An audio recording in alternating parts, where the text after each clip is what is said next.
Hey, how are you? I wanted to talk a little bit about emotional intelligence. Right now, I just wanted to um, relate it in healing, how your emotional intelligence it's really significant to how far you are in your healing journey. So you are trying to heal physically a lot of times, and you're probably thinking, like, what does that have to do with anything? Well, if you're not emotionally intelligent, then you won't actually properly feel what your body's trying to tell you. You might not be able to comprehend everything that your body is trying to get through to you at the moment. So, being emotionally intelligent will help with that. Sometimes we have pain and suffering because of emotional reasons. And so, what I mostly want to talk about right now is I want to talk about how the problems that you have sometimes in your relationships is because of a lack of emotional maturity. And sometimes you're taking things personally because people might be offending you in one way or another because they are emotionally immature.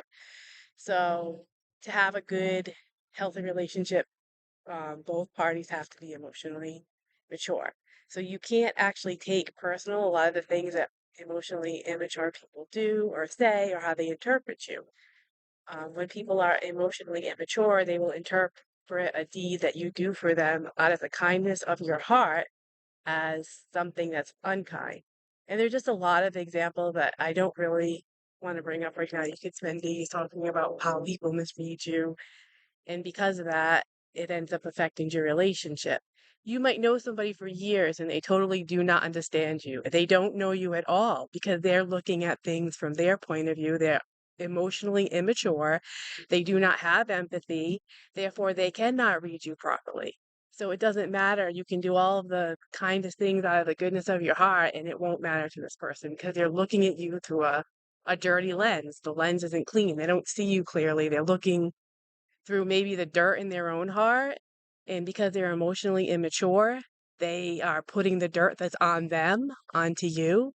So they're not actually receiving you the way that you're coming forward, the way that you're bringing yourself forward. They're not seeing you clearly. So emotional intelligence requires emotional labor. Emotional intelligence is going to take some work, but it's not hard. But it is laborsome, but it's not hard work. It's just good work, okay? When we heal our body, it's significant to heal emotionally as well. The patience required in healing physically will require emotional strength.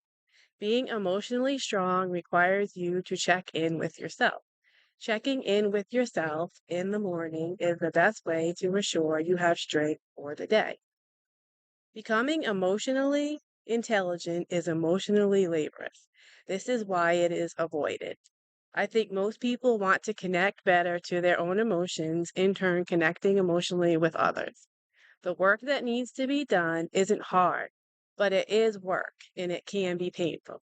The rewards of gaining emotional strength through healing your pain are numerous. This far outweighs the pain and will generate a life of emotional heritage. All of your relationships will be fruitful because you can express and withhold emotions in a mature way. Withholding emotions sometimes, you just knowing the difference when you should expound on how you're feeling. Sometimes you need to keep it to yourself and work through it alone before you expound on it because it might be more beneficial to people after you understand how you are feeling than to go towards people in your full onset of your feelings, right?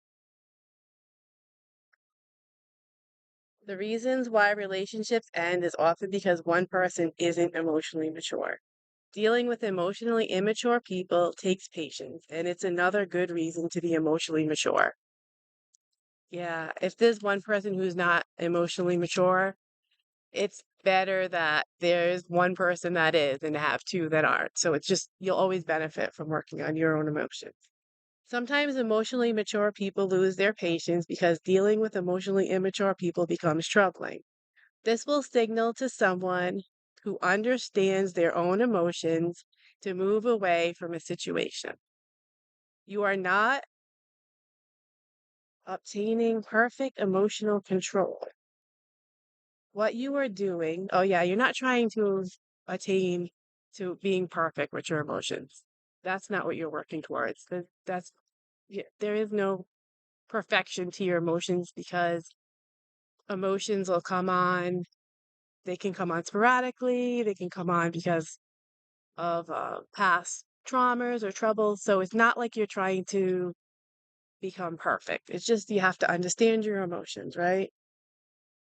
Learn how to control your emotions and why you or someone else might be feeling a certain way and how to respond respectfully and empathetically, which is important. It's more like you're working on a response, a whole response system, a way to work through your emotions and then respond to yourself and others.